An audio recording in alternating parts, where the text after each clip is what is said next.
नमस्कार दोस्तों। आज हम आए हैं बहुत ही अच्छा टॉपिक लेकर।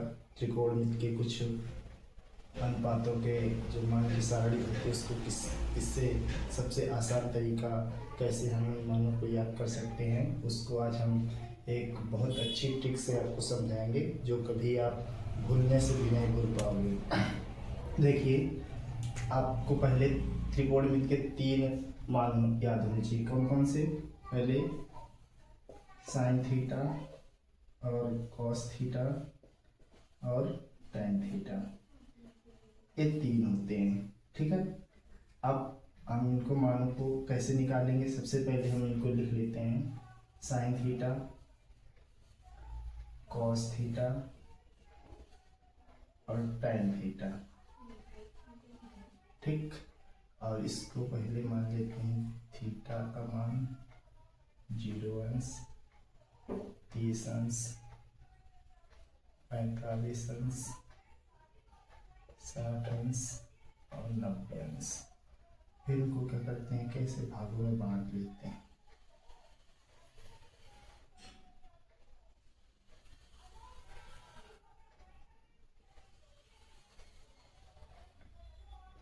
केवल आपको साइन के याद करने हैं। अगर आपको साइन के केवल याद कर सकते हैं तो आप बहुत ही आसानी से इन सभी मानों को याद कर सकते हैं और बना सकते हैं। ठीक है, ऐसे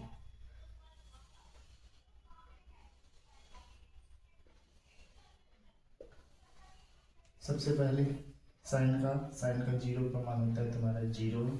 इसका होता है 1/2, इसका होता है 1/√2 और साइन 60 का मान होता है √3/2 और इसका होता है 1। जब आप इतना बना लेते हैं, ये याद कर लो इतना। जब इतना याद होता है तो आप क्या करोगे कि इधर से आपको इधर चालू करना। तो ऐसे इसको पहले इधर लिख लेते हैं और फिर इसको लिख लेंगे।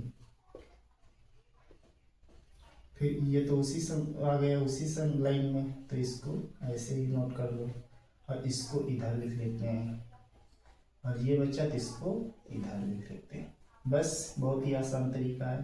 पहले आपको इस तरह लिखना है, फिर वापस इधर से इस तरफ ले लेना है। बस इसका होता है तो एक आपको इसका मान, इस सूत्र होता है कि tan थीटा बराबर sin theta upon cos theta. ये सूत्र याद होना चाहिए। अगर नहीं याद है तो आप जान सकते हो कि ये इसका बटे ये होता है तो tan थीटा। अब देखो, जब हम इसको लिखते हैं तो sin 0 का मान जैसे लिखोगे तो 0/1। ठीक है, अब इसका आप जब भाग दोगे तो कितना आएगा? 0। अब इसी तरीके से जो आगे 30 का मान निकालना है तो इसमें लिख सकते हो। तुम क्या लिखोगे? sin 30 का मान तो 1/2 और cos 30 का मान √3/2। ठीक है, 2। तो अब इसको क्या करोगे कि अब इसको लिख सकते हो कितना? भिन्न के रूप में ऐसे। तो ये तो ऊपर चला जाएगा तो ये हो जाएगा ऐसे। ठीक, 2 से 2 कट गया, बचा कितना? 1/√3। इस जगह लिख सकते हो 1/√3। अब इसी प्रकार से देखो, अब ये जो नीचे होता है ये ऊपर जाता है, कट जाता है, इससे इसको काट सकते हो। tan 45 का मान कितना आएगा? 1। और इससे इसको काट लो तो tan 60 का मान कितना आएगा? √3। और ये 0 का भाग 1 में दोगे क्या आता है? इनफाइनाइट। अब आपको अगर इतना मान ऐसे निकालना आ गया तो आप इनके भी मान निकाल सकते हो जो इनका अपोजिट होता है। जैसे साइन से कॉसेक का मान आता है और कॉस से सेक का मान आता है और टैन से कॉट का मान आता है।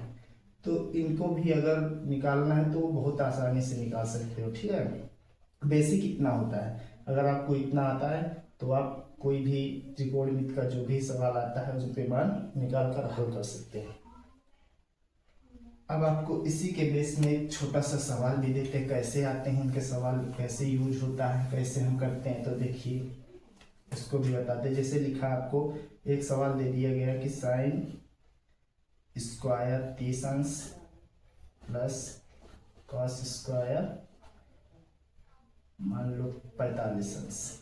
ठीक है, अब ऐसे दिया है तो इसको इसमें मान रखोगे। साइन 30 का मान कितना होता है? 1/2।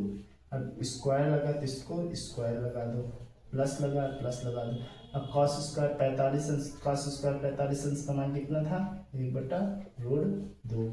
अब इसका भी क्या लगा स्क्वायर। अब देखो इसका स्क्वायर करोगे तो 1 बटा कितना आएगा 4, इसका स्क्वायर करोगे तो कितना आएगा 1 बटा, अब देखो यहाँ रूट है तो रूट का स्क्वायर करोगे तो कितना आएगा 2। ठीक है, जब कोई भी संख्या का अगर रूट वाली संख्या होती है उसका वर्ग करते हैं तो उसका रूट हटता है। फिर इसको आप एकदम साधारण भाषा में जैसे आप भिन्न पढ़े होंगे ना, तो भिन्न में जब अपोजिट अगर हर होता है तो क्या करते हैं इसका लासा लासा से कर सकते हैं। एक और छोटी सी विधि होती है, इसका इधर गुणा इसका इधर गुणा फिर नीचे नीचे गुणा, वो थोड़ा कम वो होता है कंपलसरी, बाकी साधारण होता है। तो इसमें इनका लासा लोग कितना आएगा 4। ठीक है, अब इससे इसमें भाग देते हैं 4 से, तो इससे इसमें भाग दो, एक बार जाएगा तो वो कहाँ है यहाँ। अब इसी तरह चिन्ह लगा देते हैं प्लस का। अब इससे इसमें भाग देते हैं तो 2 का भाग 2 के 4 में कितना आएगा 2 दूनी 4, तो 2 आएगा। अब इसको जोड़ दो, 2 1 3 3/4, यही तुम्हारा क्या है आंसर। ठीक है, तो इतना आपको ऐसे करना है। अगर अब इसी तरीके से एक और आता है, जैसे आपको साधारण से एक अगर सवाल आते हैं, जैसे एक ट्रिक है, ट्रिक से याद कर लो, ये शब्द याद करना। जैसे इसको हिंदी में तो ऐसे लिख सकते हैं लाल बटा कक्का, ये याद करना का तरीका है। इसको इंग्लिश में याद करते हैं लाल बटा कक्का। अब देखो इसमें कैसे आप इनको प्रयोग कैसे करते हैं, इसमें आता है इसको जो ये मान होते हैं इसको बोलते हैं साइन के हैं, साइन थीटा, और ये जो मान होता है ये होता है कॉस थीटा का, और ये होता है इसको मानते हैं टैन थीटा। ठीक है, एकदम बेसिक है। आप अगर त्रिकोण में तो कुछ भी नहीं जानते तो यहीं से शुरुआत कीजिए, और कोई भी चाहे जितना अच्छा से अच्छा सवाल होगा, अगर आपको ये मान पता है और इनके छोटे छोटे फार्मूले पता है तो आप बहुत अच्छी तरीके से त्रिकोणमिति के सवाल हल कर सकते हैं। इसमें कोई ज़्यादा परेशानी नहीं होती है। अब देखिए अगर हम इसको कैसे प्रयोग करते हैं, जैसे इसमें साइन का मान दिया तो साइन का मान देखो ये होता है एक त्रिभुज। जब आपको त्रिभुज के ऐसे कोई मान दे दिया जाए A B C, इसको हम बोलते हैं क्या लंब, और इसको क्या बोलते हैं आधार, और जो सबसे बड़ी भुजा होती है उसको बोलते हैं कर्ण। ठीक है, अब यहाँ कभी इसको देखो यहाँ मान देता है थीटा का मान। अब थीटा का मान 2 प्रकार का होता है, एक उन्नयन कोण एक अवनमन कोण होता है। अब जब तुमको ये तो तुम्हारा ऐसे, ठीक है, अब देखो इसको जैसे इसको क्या बोलते हैं लंब, इसको बोलेंगे आधार और इसको बोलेंगे कर्ण। ठीक है, अब जैसे हमको साइन थीटा का मान निकालना है तो साइन थीटा का अब यहीं से देख लो, साइन थीटा बराबर क्या होता है लंब बटे कर्ण। तो ये आ गई ये भुजा और ये भुजा, लंब बटे कर्ण, लंब ये हो गया ना, तो एल के है साइन का, तो लंब कर्ण, तो लंब बटे कर्ण। ठीक है, और इसको कॉस का क्या मानोगे, कॉस को तुम मान सकते हो आधार बटा कर्ण। आधार कहाँ ये और कर्ण कहाँ ये, तो इसको लिख सकते हो आधार बटे कर्ण। ठीक है, और ये हुआ लंब बटे आधार, टैन का होता है लंब बटे आधार,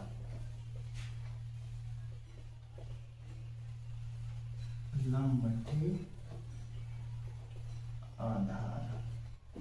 ठीक है, तो ये मान बेसिक है। अगर आपको ये सूत्र याद है नहीं याद है तो आपको इतना बस इतना याद कर लो, इतने से ही ये सब तीनों सूत्र निकल आएंगे, ये साइन थीटा का, ये कॉस थीटा का, ये टैन थीटा का।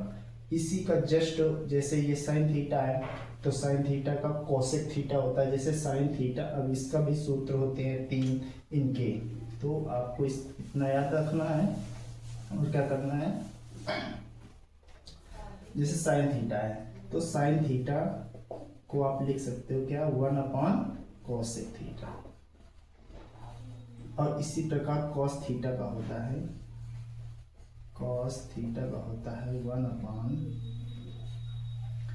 1/sec थीटा, और tan थीटा का होता है 1/cot थीटा। ठीक है, अब देखो जैसे साइन का होता है लंब बटे कर्ण, तो कोसेक का क्या होगा कर्ण बटे लंब। इसी प्रकार कॉस का क्या होता है आधार बटे कर्ण, तो सेक का क्या होगा कर्ण बटे आधार। इसी पर टाइम का क्या होता है लंब बटे आधार, तो इसका उल्टा क्या होगा कॉट का आधार बटे लंब।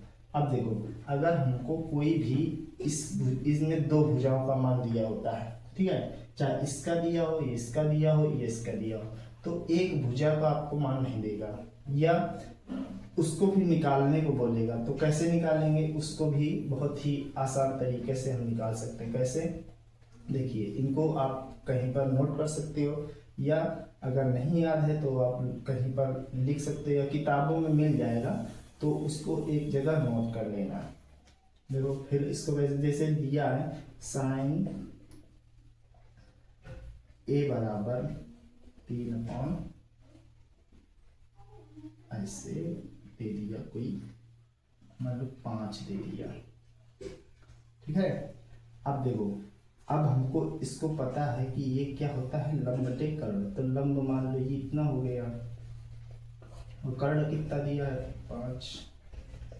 तो अब देखो इसको बनाओगे ऐसे ऐसे बना लो, ठीक है, ए सी लंब कितना दिया 3, कर्ण कितना दिया 5, ठीक है। अब हमको आधार नहीं दिया है, तो इसमें एक हम पाइथागोरस प्रमेय पढ़ेंगे ना, कक्षा 8 में तो ही पढ़ा ही होगा, या नहीं पढ़ा है तो अब देख लो इधर पाइथागोरस प्रमेय। इसमें क्या होता है ये होता है कर्ण स्क्वायर, कर्ण का वर्ग बराबर लंब स्क्वायर प्लस आधार स्क्वायर। मतलब कि जो ये भुजा होती है इस भुजा के वर्गों के योग के बराबर, मतलब ये दोनों भुजाओं का मान जब जोड़ देते हैं, क्योंकि ये बड़ी भुजा है सबसे, तो जब सबसे बड़ी भुजा होती है उसी को कर्ण बोलते हैं। तो तुमको मिल गया है क्या कर्ण, कर्ण की जगह रख दो, कितना दिया 5, तो आपको 5 का स्क्वायर करना है। लंब का दिया है कितना 3 का स्क्वायर प्लस आधार का स्क्वायर, ठीक है। तो आप इसको कैसे कर सकते हो, अब देखो यहाँ हो गया 25, तो 25 हो गया। अब इधर घटाओगे तो कितना आएगा तुम्हारा 3 3 को 9, इसका वर्ग करेंगे तो आधार स्क्वायर होगा। अब देखो इसमें घटा दो कितना आएगा 16, है ना, 16 कितना आ गया 16 का आधार स्क्वायर है। अब देखो इसका वर्गमूल ले, क्योंकि ये स्क्वायर लगा तो इसका कितना आएगा 4 और ये आएगा आधार, तो ये कितनी भुजा आ गई इधर ये 4 आ गई, ठीक है। अब तुमको इस ये का मान दे दिया, अब बोलेगा कि आप बताओ कि cos a का मान बताइए, cos a का मान, तो cos a, अब देखो cos का भी बताया क्या आधार बटे कर्ण, तो आधार कितना है 4 और कर्ण कितना है 5। तो आप इस तरह कोई भी मान दिया हो, चाहे साइन का देके तुमको साइन का तो पूछेगा नहीं, कॉस का पूछेगा, tan का पूछेगा, या इनके अपोजिट पूछता किसका सेक का, कोसेक का या कॉट का, ठीक है। तो इस तरह हम मान निकाल लेते हैं। कोई भी अगर कर्ण का नहीं पता है या आधार का नहीं पता है या लंब का नहीं पता है तो आप इसी तरह निकाल सकते हो। अब आगे की क्लास आपको फिर पढ़ाएंगे, तब तक के लिए धन्यवाद, नमस्कार।